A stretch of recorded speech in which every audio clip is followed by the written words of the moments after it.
Hey guys, and I was going to come on here and talk to you guys about some home care operation tips for you, especially during the winter months. And this came about because, here in the DMV and even on the East Coast, we had some snow. And for those of you who are new to home care, you're probably like, okay, so nobody talks about this. Well, first, nobody asks about it. So sometimes you don't know what you need help with because you haven't asked the question, right? So, first, hey, how are you doing? This is Sean, aka the Savvy Business Chick, making sure that you know your purpose and destiny in the marketplace. And I am on live both on Instagram and on LinkedIn. So, if you are on LinkedIn, thank you for joining me. And if you are on Instagram, hey fam, how are you? So, my goal is to go live at least once a week to give you some just general mentorship, pep talk, home care, marketing tips, resources. But you can also, make sure that um, check my stories because I also share some behind the scenes that could be helpful to you as well, in my Instagram or TikTok stories. So, today we are going to talk about what does your home care agency look like in the winter months. And hey, if you are not in some of our northern states, this may not apply to you. But if you are in a state that hey, how are you, mentee? Thank you so much for saying my marketing tips are great. So this is going to be business operations. So here is the thing that we are doing now that I will go live. So please turn on notifications. I will go live and then I will keep the video up for about 24 hours and then it goes over to my library that I am creating for my mentees. So my mentees are going to have a library, then they can sort through of different topics that I go through by month. Hey Audrey, how are you? Good to see you. I hope you're feeling better. Audrey, I didn't know that was your handle. So we're going to go over some of these things and I'm just going to break it down. So first, let me know where you are watching me from. And I'm thankful that, some of my mentees have gotten on and let me know that they're on. I love to know who's on. Again, like I said, I'm on LinkedIn. I'm on Instagram here and I'm on LinkedIn. So if I look up and down, please, just like, hey, Philly in the house. Hey, Elena in the house. Oh, that's good. Oh, thank you so much. So turn on notifications so that you can know when I'm going live and watch it from England. Okay, cool. Yes, actually, I'm doing a series where I'm going to have some experts from, one of my sisters or business besties. She's in the UK. She has a very successful home care business. Actually, I just asked her this week if she can do a live with me to talk about how home care works internationally, and so she's going to jump on here. And interestingly, and I won't do a spoiler alert, but she started off as a staffing agency and her home care business is the one that's helping her thrive. So you guys know I have a friend called Pierre, aka ENTP Life, who is on he's dominating on YouTube. He advocates for healthcare staffing or nurse staffing. And this is just like a sidebar conversation.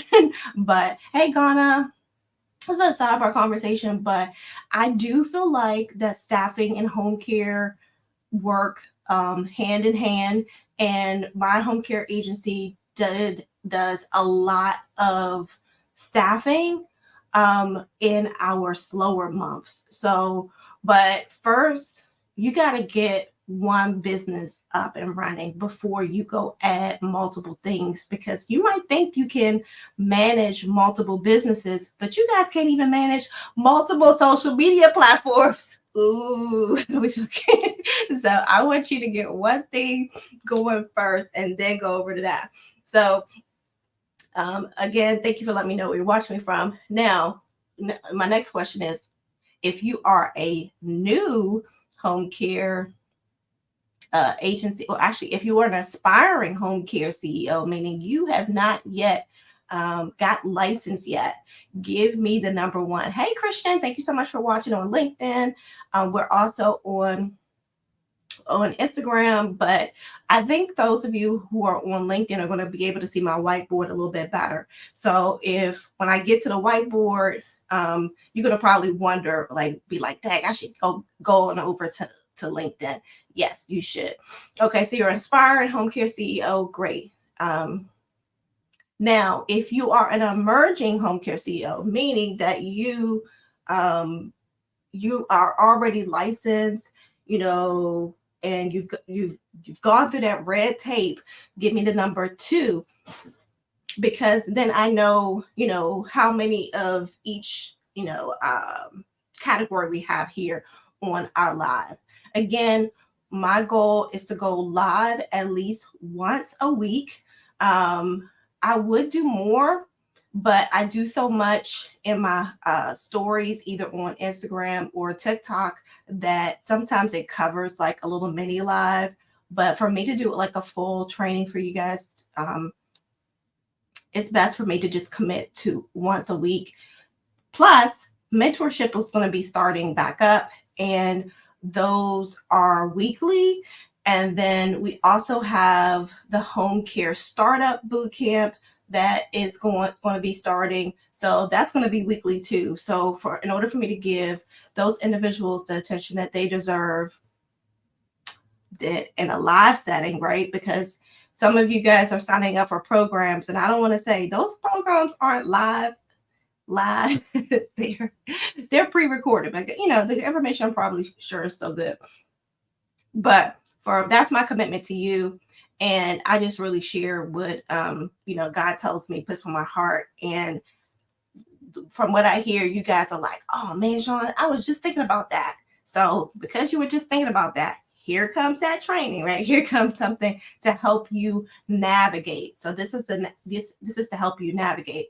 So now that I know we have more aspiring home care CEOs than we do have emerging CEOs, like I said, we are having a home care startup boot camp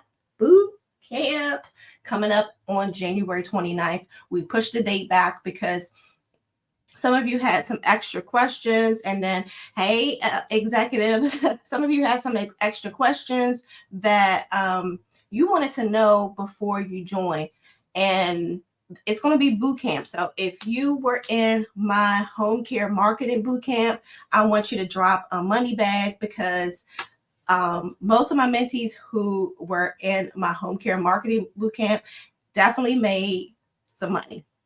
And they're probably still making some money, but we're gonna do like an alumni class for that to see where everybody is. If you're in the home care marketing boot camp, then drop a money bag so that people can know who you are.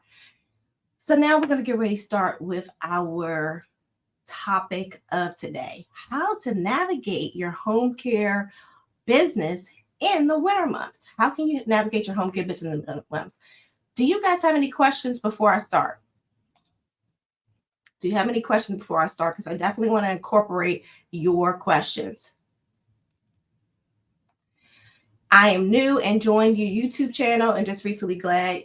Oh, yep, I'm in the DMV. Okay. All right. So for those of you who are new to home care, you may not know that one of the policies that we have to create for our licensing is called emergency preparedness. And so I'm going to break down what that means and how that works with operations. And so in our industry, we have licensing and then we have operations. So Can you guys just repeat that to make sure that you're picking up what I'm putting down? We have licensing, meaning licensing is our regulatory requirement, our regulatory process, but operations is how we comply with the regulatory process and actually how we are able to get things done. Okay, I am Dr. C. I'm in the process of writing policies and procedures at the moment. Lots of work in Virginia. Yes, in Virginia, licensing and operations. Yes.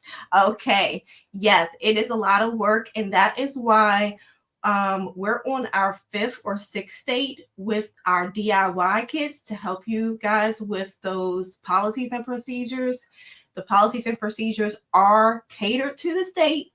Can I say cater to the state? So if you don't want to write those policies anymore and you want that DIY kit for your policies and procedures, I am Doctors. Send me a DM and we can get you the help that you need and deserve. Okay, so emergency preparedness. Have you guys seen that and like wondered like what does that mean? What is emergency preparedness and what does that mean? Have you seen that on your licensing requirements yet? Can we use an LPN to oversee AIDS, depending on the state? Hey, Jasmika, thanks for joining. Depending on the state. Usually the answer is no. It sounds like what it says. Yeah, it sounds like what it says in a sense, but have you completed that part of your requirement, Shell? So inclement weather really can pose a lot of challenges. Okay. Can impose a lot of challenges to home care agencies. Can you guys imagine what kind of challenges inclement weather like snow can like it really depends on the snow, like how many inches and stuff like that. So then we have things like oh, you hate to pay to have your policies done because it's a lot. Which state are you in? So I'm going to break down emergency preparedness. Let me pull up that policy. And what I also want to do in breaking it down, because a lot of you don't understand, like Ushel, you had the policies created, right? But you don't understand them. And this is something that my home care mentor did for me.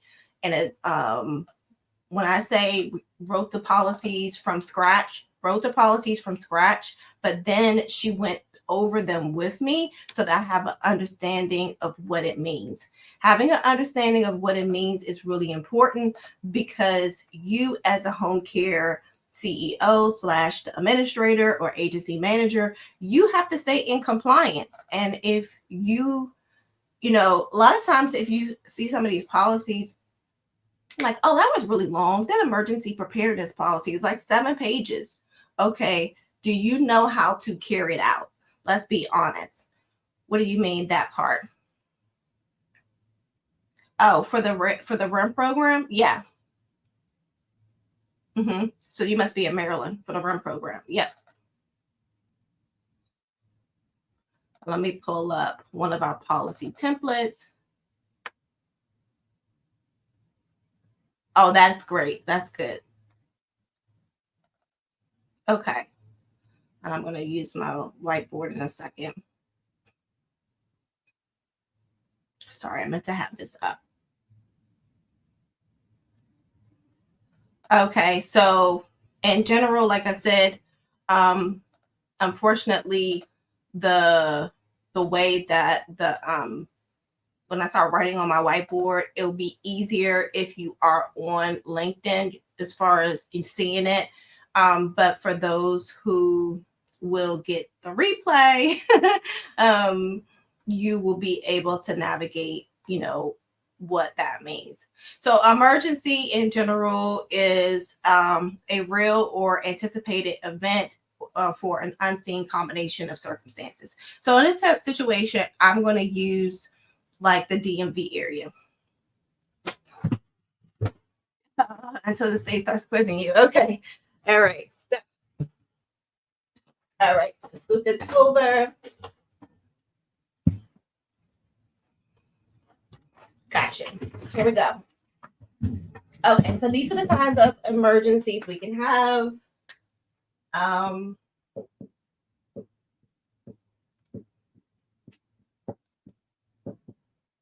We have,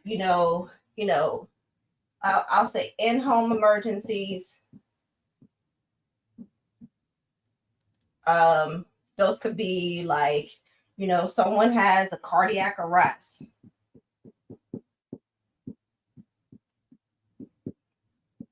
There could be a fire in the home. Can you guys see this? Let me see if can you guys see this? It's kind of light.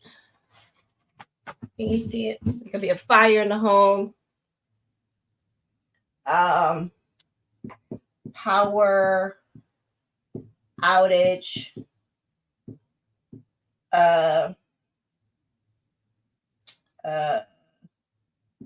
Let's say flooding. And then let me use a different color. We have, this is not working. My kids moved this, so I'm going to just roll with it. Maybe this one works. We have environmental. This probably comes up better. Like your snow, flooding again. Storm. We've had some tornadoes in the DMV. And let me see what would be another one.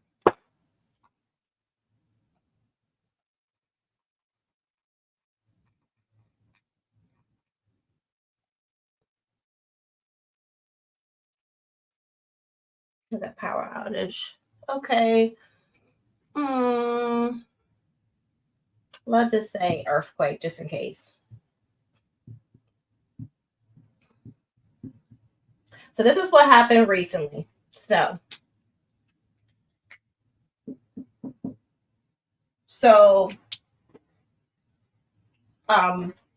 when you did your home care license, you had to put how you would address this.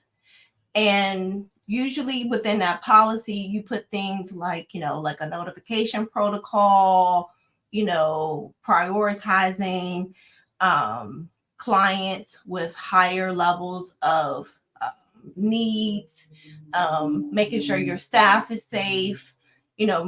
You had to include stuff like that. Those are like foundational pieces of that policy.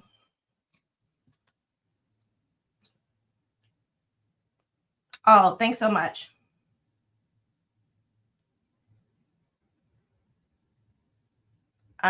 So with the snow like that we just had, guys, one of the ways that I recommend for you and to navigate this kind of emergency is you should of course prepare for it, right? So how do you prepare for it? Because this is supposed to be like emergency preparation policy, but how do you prepare for it operationally? So one of the ways, I wish I had my other thing. One of the ways that we prepare for it operationally is first, like an email or a newsletter notification. November, December, January, February. 1, 2, 3, 4. Let's just say 4 months. So during that notification, we're going to start telling both our clients. Let's just stay up. But I feel like you guys want to say clients and caregivers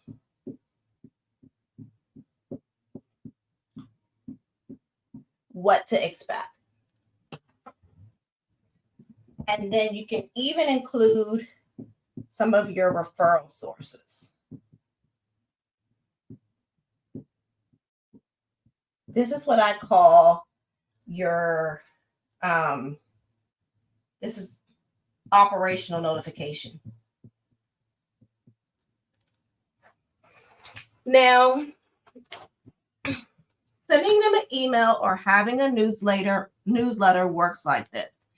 Hey, as we're starting to get into the winter months, here are some things to be mindful of. You should be reminding your caregivers to prepare the client for inclement weather. So let's say you have a caregiver that works Monday, Wednesday, Friday, right? They don't work every day of the week. And they are there on Wednesday and it's supposed to snow on Friday. Then that notification, that training should let the caregiver know maybe on Wednesday, I should make some extra meal planning for my client, just in case Friday she or he does not get any service. Thank you so much for joining. Then the client is notified in their newsletter and their communication that we are expecting bad weather just in case your caregiver, your nurse can't reach. Here is what you should do. You may have to use your back camera. It's showing backwards. Yeah, I know. That's why I said if you're on LinkedIn, sweetie, if you're on LinkedIn, because I can't see. If you're on LinkedIn, you can see this. But thanks so much. I'll do that next time. I really appreciate your suggestion. I did read that you should work with other agencies in case you can't get an aid. Yes, you can, but you should, and that's a great point. I appreciate you mentioning that. But really, you have to notify and prepare. You not have to. You should notify and prepare your clients up front, and this kind of falls underneath the notification process, right? So letting them know, because the other agency, as you mentioned, they could be having call outs. They could be having people unable to get to work as well, right? So if they're having a similar situation, they may not be able to help staff your cases. So you should really start with a notification. Have an email or newsletter. So our email system, and most home care agencies don't think about that. We have one email that goes out to caregivers or nurses, another email that goes out to clients, and another email that may go out to our referral sources. And the newsletter could be like a monthly newsletter. The monthly newsletter may include general tips for winter, getting ready for the winter, and maybe some suggestions of things that the client should be buying right now, or that the client should have the caregiver or nurse pick up for them, right? So these are suggestions. These are things we're going to put on their mind. And if this is going to the client and or their decision maker, like their adult child, then they're going to say, okay, yeah, we approve that purchase, right? And so then those things will be ready. Again, remember the example I gave is the caregiver works Monday, Wednesday, Thursday, Friday. But even if he or she worked on a Thursday, let's say they worked,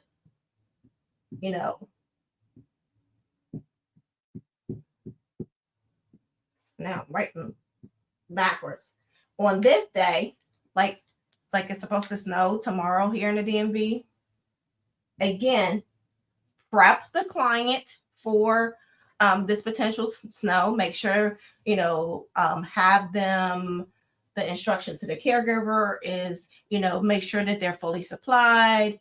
Um, you know, take the supplies out so they can reach them just in case the caregiver is not able to make it there or make it there on time. A lot of people label things because some of these elderly people are hard, it's hard for them to see. We definitely want to make sure that it's reachable, it's within their reach. Then you can label them with like some kind of neon labels. You can get those from Staples, you can get those from Amazon. Labeling everything, like labeling, this is your morning meal, this is your evening meal. That depends how many caregivers you have on staff. Hey D, hey Mr. Group Home. I sent you a DM about us doing our live soon. I know you've been busy, but I want to get these people talking to you who are interested in starting a group home. So thanks for joining my live today.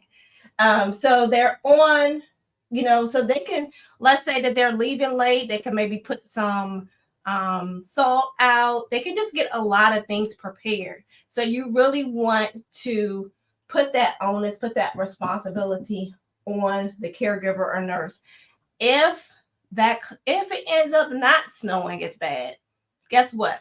We still prepared, and you should definitely do this regularly. You should get them in the habit of taking that responsibility. It would take the weight off of you if you do this in a training mindset. And you do have to remind them pretty often. Okay, sure, no problem. November, December, January, February. So a newsletter is going out every month just with little tips reminding them to get prepared for the winter, getting prepared for the winter. And then the tips are different for the caregiver. So some of the tips that we have put in the email or newsletter for the caregiver: bring extra clothes and underwear, right? Just in case you get stuck at a client's home. Make sure that you filled up your gas tank. Make sure that you're able to get all the way home. If you were leaving late at night, make sure that you, like, we even, like, 2 years that we knew it was going to be really, really bad snow, that was one of our caregivers and nurses' Christmas gifts, is that we gave them, like, what you call it? It had what the company name on it, like things to shovel off their car. We gave them a power bank for, making sure that their their phone can stay charged. Cool. So this is really being mindful of your staff, but also building a culture that shows them that you really care about them. But you also have a responsibility operationally to really know how to carry out this emergency process. So we want to start with your notification. My recommendation: send out a newsletter to your clients, your caregivers. Now, I didn't mention the referral sources. So with the referral sources, you can use this as a marketing tool. How do you do that, Sean? Well, you can say, hey, case manager, hey, doctor, this is what our agency does for our clients in the winter months. We know a storm is coming. We make sure that the client has enough meals to last until the caregiver can return. We make sure that they have enough supplies until the caregiver to return. We make sure that we offer assistance in maybe helping them get shoveled out. Oh, wow, you do all that? This is a talking piece, and it's also helpful to, let them know that this is something that you guys do, something that your agency does. But guess what? You got to do it. And it starts with advising your caregivers of their additional responsibilities before a certain storm comes. Now, we kind of know if we're watching the news, if we, I don't know how many people have told me, yeah, Sean, the Farmer's Almanac said we're gonna have bad winter. Okay, so we can prepare for this, right? And depending on your area, if you are in the northern states, you know what the snow looks like. You know what the winter weather looks like, whether it's really, really cold. Making sure that client has the extra blankets near them so that they don't have to go and get that for themselves. This is you being prepared. Yes, preparing for all seasons, but you can do it. Thank you for your comment. You do it operationally. You do it to be in compliance. You do it operationally, and you do it to build company culture, and you can use it for marketing. Because I tell you, people don't know the extra mile that you're taking. So you have to tell them. So that's the first thing I do. My agency does, and I would suggest to you. So if you're on here, I'm calling you my mentee. So this is what I'm suggesting to my mentee. Yes, it's backwards, sweetie, because we're also recording on LinkedIn. Okay. So have some type of notification protocol. Now, the email is for either the day of or the day before. You can also use text message blast. So, you're more than welcome. Notification or communication via a newsletter, notification and alerts by email or text message. So I want you guys to get into the mode, get into the mindset that, hey, I should have some kind of mass communication with my staff. So I don't have to call everybody. I don't have to go down a list. And then we even train our staff, hey, if you get a text message from the agency, please respond. If you get an email from the agency, please respond. So it's also training them to know that this is one of the ways that the agency will communicate with you. So notification. If you have any questions on that, let me know. And this is something I put in a reel I did recently. And I want to make sure you guys have a good scheduling.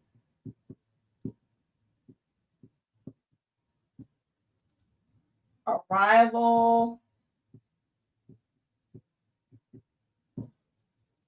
No show.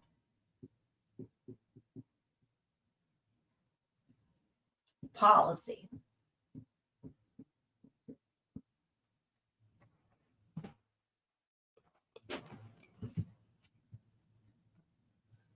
The scheduling policy is what it says. I'm saving it. Sure, we're saving it for 24 hours. Then we're going to take it down so that it's going to now be going into our mentee library. Scheduling. They have a schedule that they should commit to. So, so that you know that they're showing up, the client knows that they're showing up, and you can hold them to their schedule. If their schedule is every other weekend, on the first and the third weekend, they should be on some kind of schedule. Even if you're not using a home care software yet, you can create a schedule Let the client know the schedule. Let the caregiver or nurse know their schedule. And in the patient bill of rights, there is something called the client or the patient has the right to know when their caregiver or when the service is being provided. So this addresses that, having a schedule. Within a scheduling policy, you should make sure, now scheduling policy doesn't necessarily come up in the licensing requirements for policies and procedures. This is usually an internal policy. You should have something on there that says you commit to the schedule. If you need to call out, you have to call out within a certain period of time. So that is up to you and in your agency, right? The standard is 4 hours. I've seen some people do as little as 2 hours, but don't quote 2 hours unless you big and bad, because what if your caregiver or nurse has to be at the client's home at 6 a.m., then they can call out at 4 a.m. And guess what? You would have to try to find somebody within that short period of time.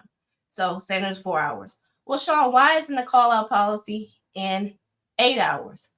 Not in home care. We don't have that much time. We don't have that much time.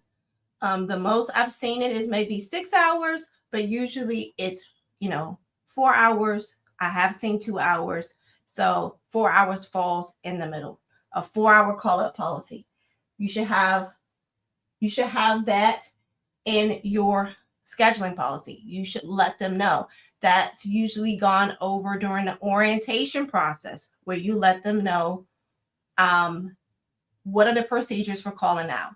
And this is where we get our answering service, right? So if it's after hours, and after hours is usually anything after 5 o'clock when your business is closed. Let me go over that. After hours, it's after 5 p.m. Monday through Friday, and then it's all weekend because your office is closed, right? So that's after hours. Your answering service, you should have an answering service, picks up these calls. So answering service is your filter between your company, answer the phone, whether it's you or you have somebody answer the phone, and someone who takes the calls and records the message. Now, there are a lot of states that want you to have a on-call policy. And so this kind of falls under why they want you to have an on-call policy. If you're on call, you may not document every call. An answering service is supposed to document every call, right? So if a call came through, hey, I need help. I need a supervisor to call me. Miss Smith failed. They're supposed to document it, and to also document that the call was returned, right? So if the client ever had a complaint, like, oh, we called 3 times to the agency and no one ever called us. Well, when did you call? We called around 6:30. Okay. If you don't have any kind of documentation, you can get in trouble, and that complaint would be valid. Hey, how are you? If you have any questions, please feel free to drop them in the chat. So again, your scheduling policy should have something like your how they can call out, their commitment to the schedule, and taking off, like for vacations and stuff like that. Those are the 3 components. They can have other things, like they can have an arrival protocol. Arrival protocol should include things like, and it may seem like it's obvious, but you do have to tell your caregivers, your field workers who work remotely when they when it's considered late, because people will clock in when they have been late, because if you don't have like a GPS tracking clock in system, people can get away with reporting that they were late and putting it on their timesheet and basically expect to get paid for that full time. So you want to let them know, hey, if you arrive 5 minutes late, we're going to round it up to 10 minutes, right? You can do that. But that needs to be included in your policy. No show. Have you guys ever heard of a no show? Have you guys ever heard of a no show? Let me know in the chat. I'm going to take a little sip. I meant to finish this coffee. Have you ever heard of a no show? And if you are currently in business, have you ever had a no call, no show? Okay. So what do you have any concerns, fears, questions about no show? Like, how does it happen? What do I do? Do you have any questions, concerns about that?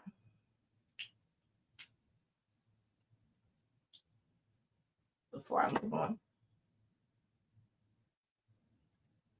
And that wasn't okay. That was concerned. Like, should agency use an app that tracks that information? Yes, you can. Okay, I typically cover it if nobody else can, but it's a huge inconvenience. Okay. Oh, you've been covering it. Okay, so by you not addressing it, then you're kind of do you let the caregiver or nurse get away with it? Do they get assigned to another shift? How does that work?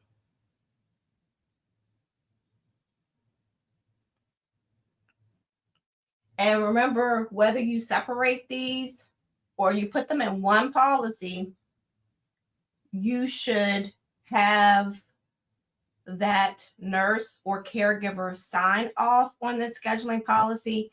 Signing off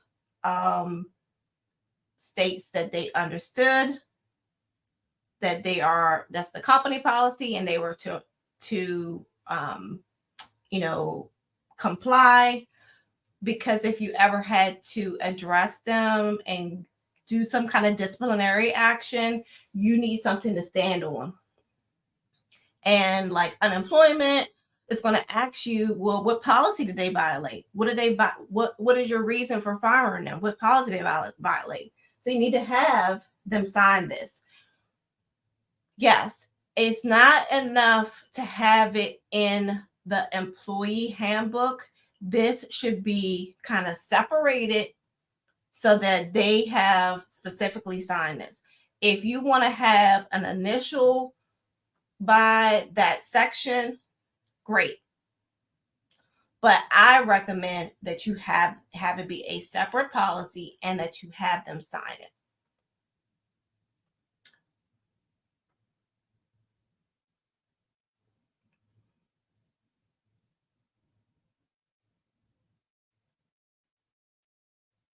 We must address it after I get coverage for the client. Okay, you address it after you get coverage for the client. I believe people know there's a shortage of aides, so they take advantage. So agencies have to be strict. Yes, agencies have to be strict, but sometimes what gets you more in trouble is that you don't set the standard. So if you don't say this is not tolerated, whether you say, Danielle, you could say,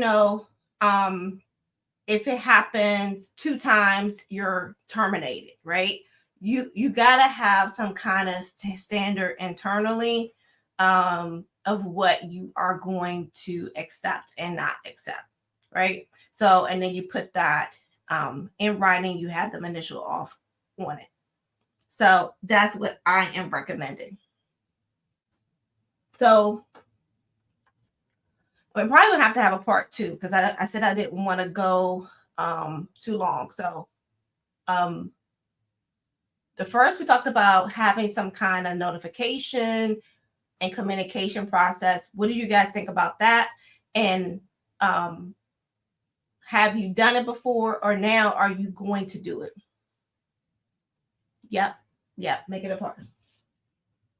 Have you done it before, and now are you? A, have you done it before? Or B, are you now going to do it? You can respond in the chat. Hey, Lady Vic. A, have you done it before? Or B, are you going to do it?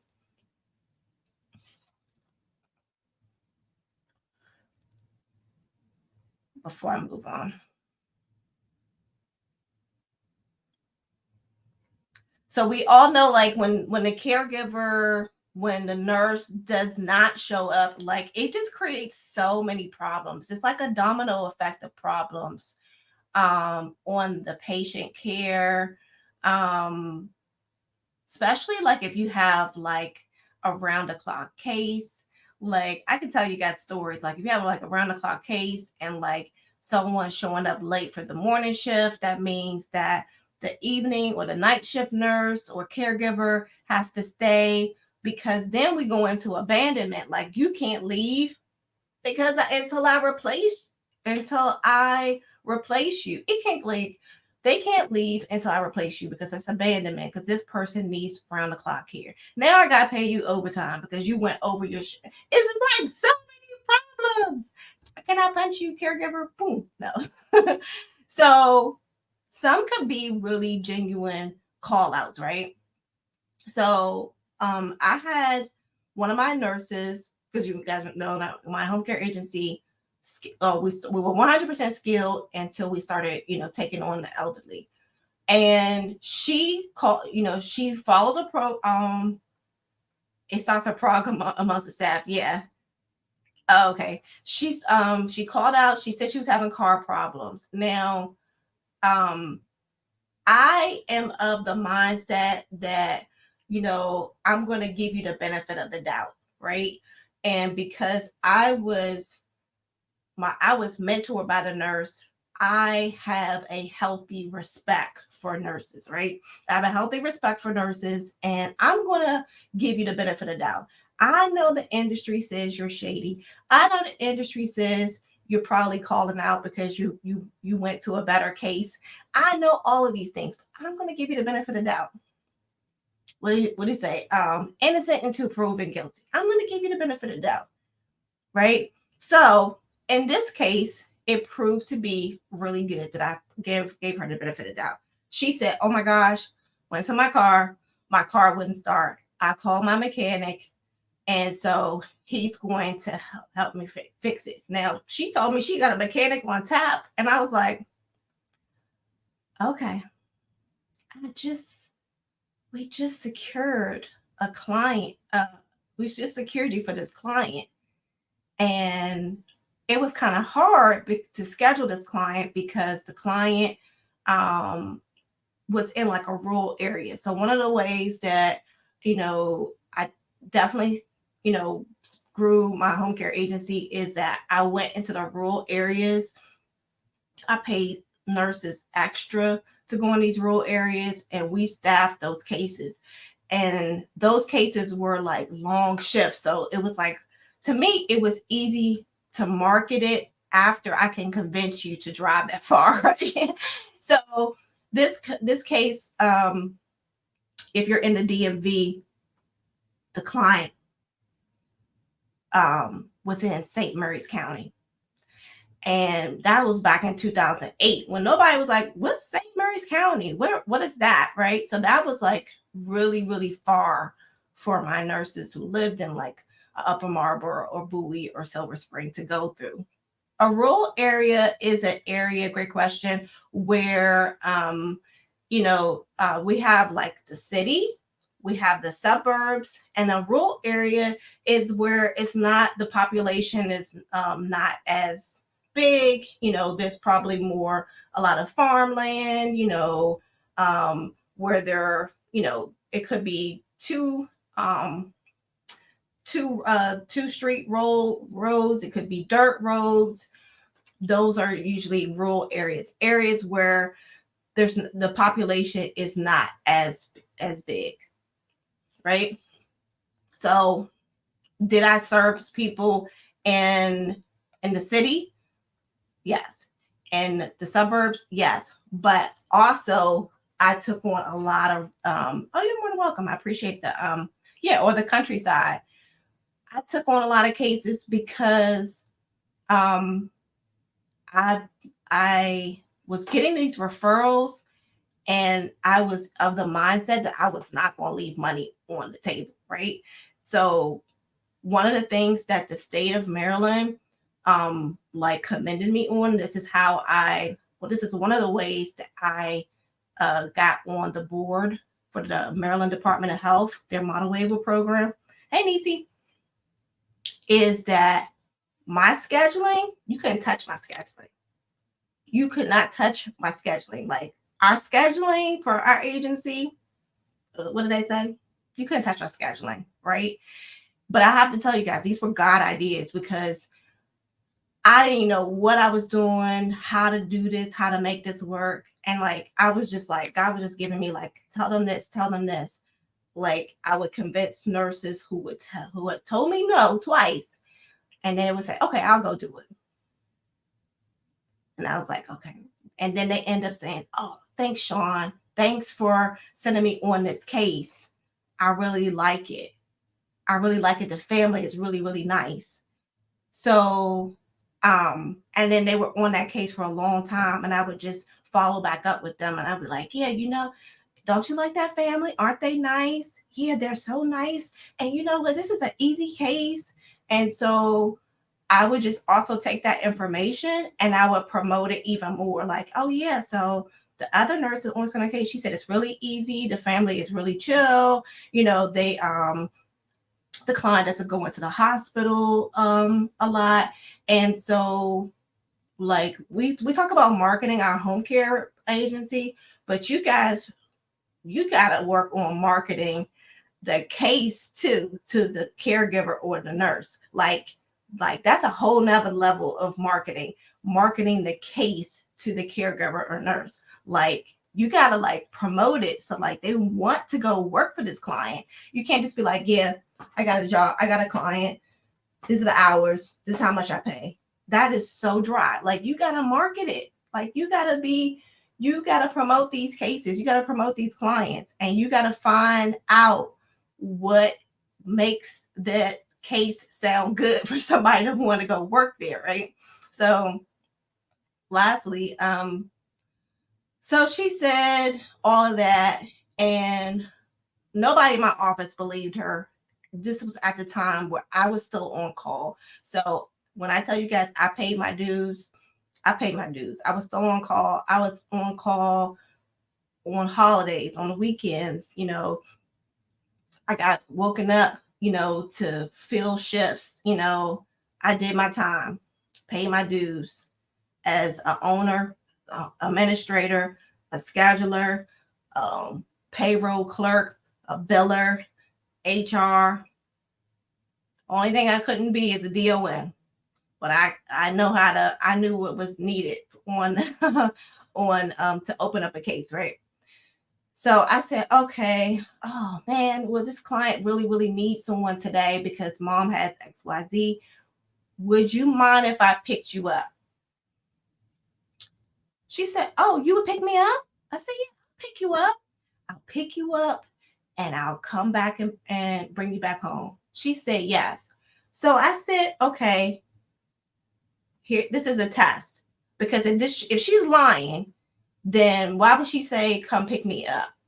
So then I started getting dressed. I said, send me your address. She was ready. She was ready. I picked her up. I dropped her off. I still paid her full rate. I said, even though we're getting there a little bit late, I'm going to still pay you for the full 8 hours. Oh, okay. Thank you. I didn't pay her anything extra. I didn't say, oh, because I'm like, I'm taking you to work. Right. And then I picked her up and she became the biggest advocate for our agency. Yeah, I was in a bind and they didn't know that I really wanted to work or I really needed the money and they picked me up. Oh, that was like really good PR for other nurses and caregivers who wanted to work with our agency because they said, oh, they really care. Oh, they didn't like not trust you and all that other stuff. So I took a chance. Like it could have went the other way. Like she could have been shady. I could have got there to her house and then she never came out. She could have not answered my phone calls, but it worked out. So that's why I said sometimes you got to give these caregivers the benefit of the doubt. And I can only say that A, because I did it. B, I saw it demonstrated. My mentor, she had a case that was out far. Again, if you're in the DMV, you may be familiar with some of these areas. Solomon's Island. And so because the shift was like a 16-hour shift, she paid for a hotel she was like, oh, this motel out here, it's only like $60 a night or something like that. She was like, she paid for she called the hotel, got a little deal. And she was like, this is cheaper than me paying her mileage. You got to be innovative, guys. You got to be innovative. And guess what? That's a really good idea if it's no.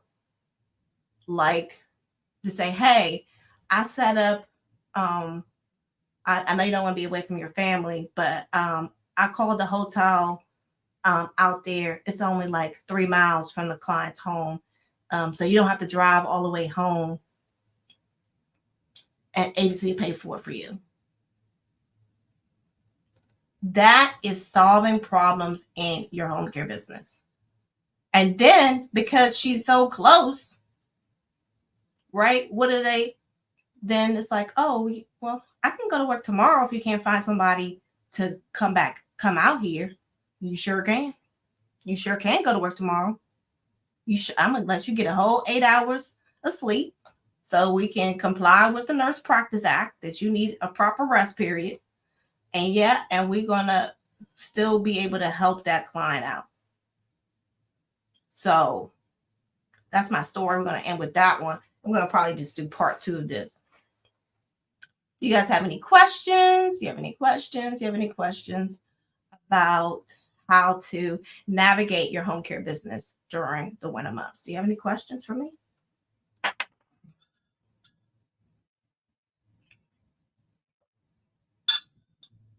I think it's trying to oh, wait a minute. I think it's trying to cut off. Oh, no, wait a minute. It did that last time. Oh, no. Wait a minute. And then it didn't save. So let me do something.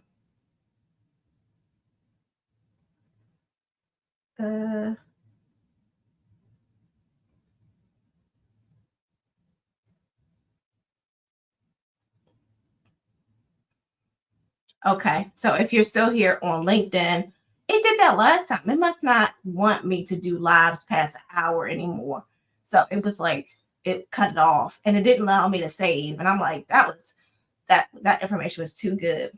So if you guys have any questions before I jump off,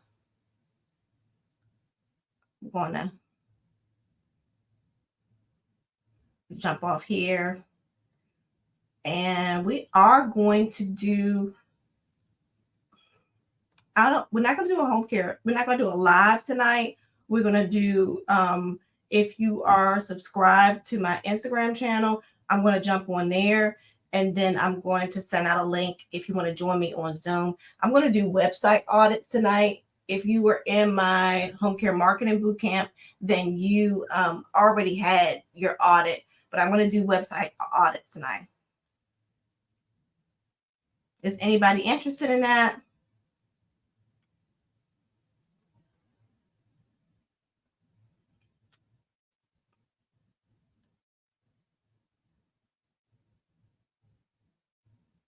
And I'm just finishing this up. Sorry.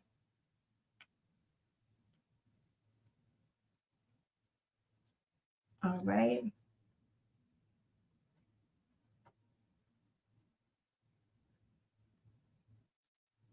All right. Well, if everybody is good, you don't have any other questions, let me know. Any questions?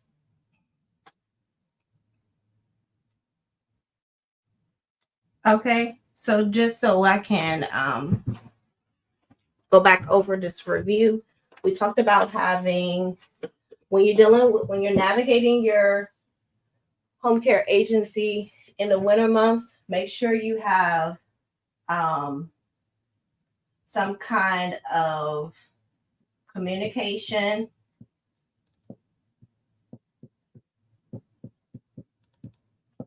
and notification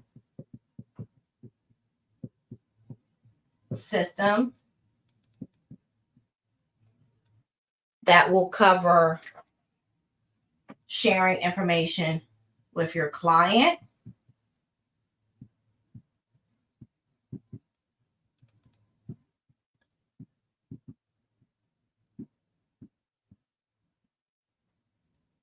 your staff,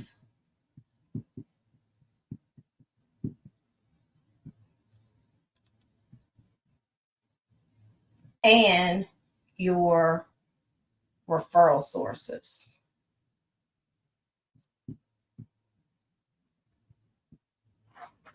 This one, you can do email, a newsletter, or text. Same here, email, newsletter, or text. This one could be a newsletter. And it could be sent out via email. Right? That was number one. Number two, we said you should have a scheduling policy that gets signed by your worker. It should include the schedule. I say schedule confirmation.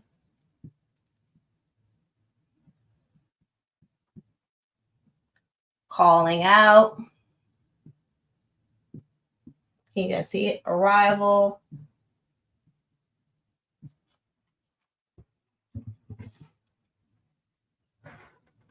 And no shows. Okay.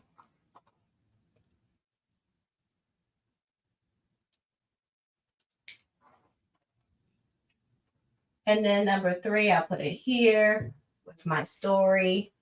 You should, I'll put that story as building a company culture.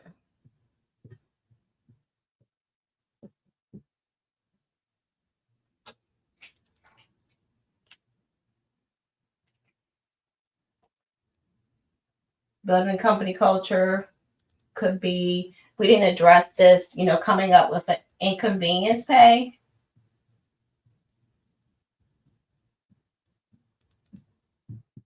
Building trust. Looking out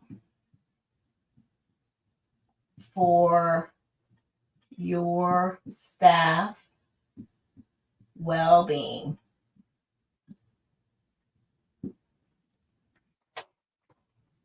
Okay. So that's it. Like I said, if you don't have any questions, then that's what we covered. We might do a part 2 I'm also going to put like a little mini blog up on my LinkedIn page so we can kind of cover these things additionally. But you guys were great. Have a good day. Bye.